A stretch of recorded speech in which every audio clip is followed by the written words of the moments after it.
Քաղաքական կուսակցություններն այսօր Հայաստանում վախենում են իշխանություն ունենալ։ Իշխանությունը փողոցում գծած է, վերցնող չկա։ Գառնիկ Իսագուլյանը հանգստացնում է քաղաքական մյուս ուժերին։ Մի վախեցեք իշխանությունը վերցնել, դրա մեջ ոչ մի վտանգ չկա, եթե իհարկե ձեզ հետաքրքիր է Հայաստանի վիճակը։ Որևէ պոստ ստանձնելը, նախարարի պորտֆել ստանալը տվյալ անձի համար բացառապես մեկ խնդիր է լուծում։ Ինքը ոնց կարող է շատ արագ հարստանալ։ Պարոն Իսագուլյանի տպավորությամբ կուսակցությունները պետք է պատրաստ լինեն առաջիկա աշնանը, նախանձելի չի լինելու հանրապետական իշխանության վիճակը, կյանքը թանկանում է, քաղաքացիական շարժումներն ակտիվանում։ Դա կարող է բերել սոցիալական, իսկապես հեղափոխության կամ սոցիալական բունտի, որը անպայման կավարտվի իշխանապողությամբ, որտեղ մեր մոտ սոցիալական բունտ այլ ելք ունենալ ուղղակի չի կարող հաշվի առնելով, որ ազգաբնակության 80-ից 90%-ը գտնվում է շատ ծանր վիճակում, օրվա հացի խնդիր չի կարողանում լուծել։ Նախագահի նախկին խորհրդականին մի փոքր մտահոգում է քաղաքացիական վերջին շարժման ուղղվածությունը, ինչու են երիտասարդները բողոքում միայն տրանսպորտի գնի բարձրացումից։ Այդ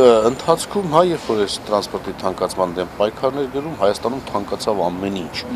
Հացը 20%-ով, ջրեղենը 15-ից 20%-ով, դեղորայքը, ամեն ինչը թանկացավ, կյանքը թանկացավ, բայց դրանց վերաբերյալ ոչ մի ուշադրություն չսևեռվեց։ Գառնիկ Իսագուլյանը փորձում է հասկանալ, արդյոք 150 դրամ ուղևորավարձի դեմ երիտասարդների պայքարի նպատակն իրականում մյուս թանկացումներից մարդկանց ուշադրությունը շեղելը չէր։ Ինքը ամենայն դեպս տրանսպորտի ուղևորը կրկին 100 դրամ դարձնելը հաղթանակ չի համարում։ 100 դրամ էր մնաց 100 դրամ։ Ըստ քաղաքական գործի երիտասարդների իրական պայքարը պետք է ընդգրկի բոլոր թանկացումները, ժամանակն է նաև որ առաջ քաշվեն գաղափարներ։